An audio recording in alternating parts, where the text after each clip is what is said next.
everyone, welcome to session 6 of previous year question paper discussion of environmental studies. Environmental studies is one of the subject of graduation courses of IGNOU. The exam pattern for this paper is objective, and the video sessions that we are uploading on official YouTube channel of IGNOU, those will help in cracking those objective questions. So to get daily updates, subscribe our channel and click on the notification button. So let's start with the first question of the session 6. So we are discussing here the previous year question paper like February 2021. Okay. So first question is, which one of the following is not a major characteristic feature of biodiversity hotspot? इनमें से कौन सा एक major characteristic feature biodiversity hotspot का नहीं है? देखो biodiversity क्या होता है? Bio means life, diversity means variety. So biodiversity is variety of species. Biodiversity hotspot क्या है? These are the areas all around the world जिसके कुछ सर्टन, जिसके कोई करेक्टरिस्टिक्स हैं जिसके बेस पे हमने उनको हॉटस्पॉट डिक्लेयर करा है. ठीक है. सो all around the world we do have 36 hotspot of biodiversity, and in India we do have 4 biodiversity hotspots. अब वो कौन से क्राइटेरिया हैं, किसके बेस पे हम किसी एरिया को बायोडाइवर्सिटी हॉटस्पॉट डिक्लेयर करते हैं? सो फर्स्ट क्राइटेरिया इज जो एरिया है वो रिच इन बायोडाइवर्सिटी है, वहां पे स्पीशीज की वेराइटी है, प्लांट्स की, एनिमल्स की, बर्ड्स की, माइक्रो ऑर्गेनिजम्स और other organism. Second criteria is दो स्पीशीज आर एंडेमिक, मतलब वो वहीं पे मिलती हैं और हमें कहीं पे वो स्पीशीज नहीं मिलती है. थर्ड जो क्राइटेरिया है that is the species which are there on that in the biodiversity hotspot area, दो स्पीशीज आर अंडर थ्रेट, उसको ह्यूमन से खतरा है. ठीक है. Those are the threatened species, endangered species basically. So these are the three characteristics, major characteristics of hotspot of biodiversity. So आपको बताना है कौन सी नहीं है. First option is large number of species. So ये अभी हमने बात करी, स्पीशीज की वेराइटी भी ज्यादा है तो वो ज्यादा स्पीशीज है वहां पे. ठीक है, वेराइटी है. बी है abundance of endemic species. This is also true, the species are endemic. C है species are under constant threat. तो स्पीशीज जो है वो अंडर थ्रेट है, थ्रेटेंड स्पीशीज है. So this is also true. Large number of exotic species. See अगर मैं first और फोर्थ को कंपेयर करूं, फर्स्ट में लार्ज नंबर ऑफ स्पीशीज की जगह पे large variety of species should be there. ठीक है, नंबर भी है बट वेराइटी ज्यादा है वहां पे, जो स्पीशीज की वेराइटी है that is more. So then A is correct. Fourth जो कह रहा है वो कह रहा है कि एक्सोटिक स्पीशीज है. स्पीशीज एक्सोटिक नहीं है, species they belong to that area only, तो वो एक्सोटिक नहीं है. ठीक है. So fourth is incorrect. और वन के साथ अगर variety of species large number की जगह लार्ज वेराइटी ऑफ स्पीशीज होता, so that would be more correct. But definitely 4 is not true. So जो नॉट अ मेजर करेक्टरिस्टिक है that is 4, large number of exotic species. Moving on to the question number 2, which one of the following areas in India is a hotspot of biodiversity? So अभी हमने बात करी India में we do have 4 hotspots of biodiversity. कौन कौन से हैं?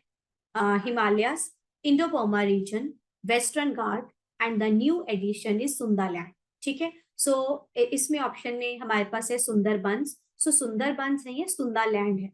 Western Ghat, this is one of the hotspots of India.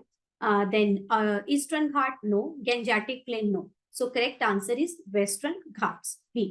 Moving on to the question number 3, which one of the following has maximum genetic diversity in India? So variety, genes की variety किस में ज्यादा है? T में है. teak is a tree, mango और wheat. So अगर हम मैंगो की बात करें, इंडिया में मैंगो की 1000+ स्पीशीज है. So maximum genetic diversity is of mango in India. ठीक है, 1000+ स्पीशीज है हमारे पास.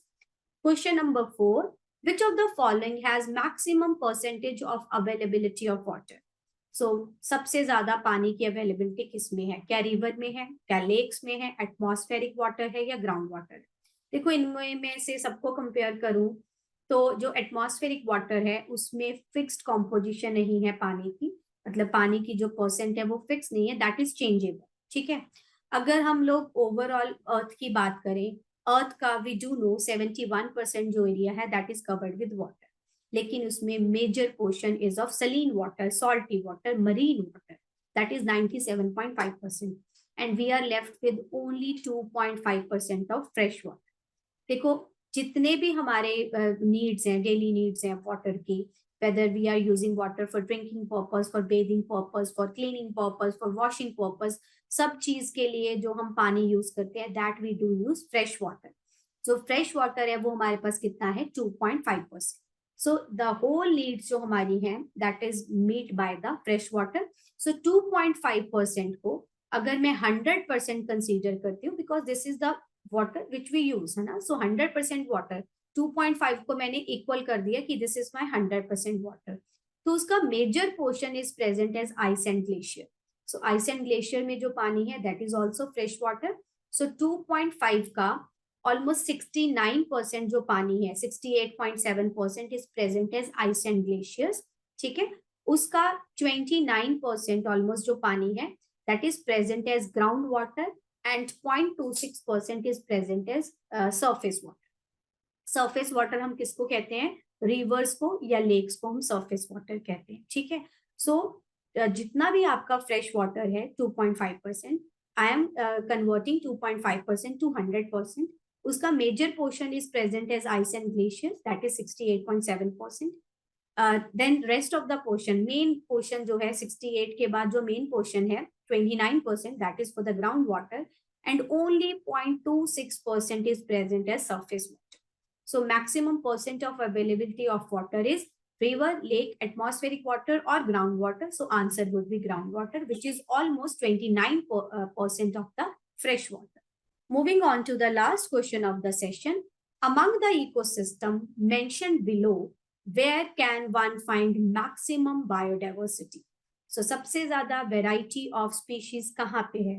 क्या मैंग्रोव्स में है, डेजर्ट्स में है, कोरल रीफ में है, या अल्पाइन मेडोज? मैंग्रोव्स जो हैं, this is a kind of vegetation जो आपको वेटलैंड्स के अराउंड मिलेगी. सो मैंग्रोव्स बेसिकली आपको सलीन एरिया में या फिर ब्रैकिश वाटर जहां पे है वहां पे मिलेगी. Brackish water it is a mixture of fresh water and salt water. So वहां पे आपको मिलेगा मैंग्रोव वेजिटेशन. डेफिनेटली वहां पे भी डाइवर्सिटी ज्यादा है. Deserts can be hot deserts, they can be cold desert, and surprisingly deserts में भी आपकी डाइवर्सिटी ज्यादा है, ऑल्दो मैंग्रोव से कम. कोरल रीफ क्या है? This is the under water vegetation. Reefs आपके कैसे बनते हैं? They are made of coral polyps which are held together by calcium carbonate. ठीक है. So coral reef.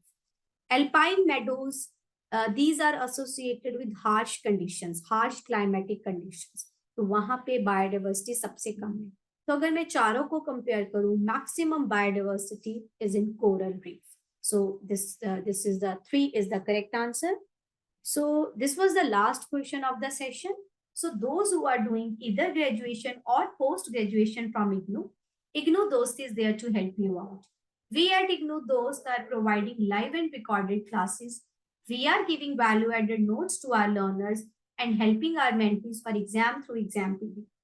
In IGNOU Dost, a continuous support from professional mentors is there who will be helping you in completing and submitting the assignments for your career development and even for scaling your personal and social development. For more information, you can reach us out on the number 7594939297 via call or WhatsApp. You can also visit the official website of IGNOU Dost. Thank you. See you in the next session.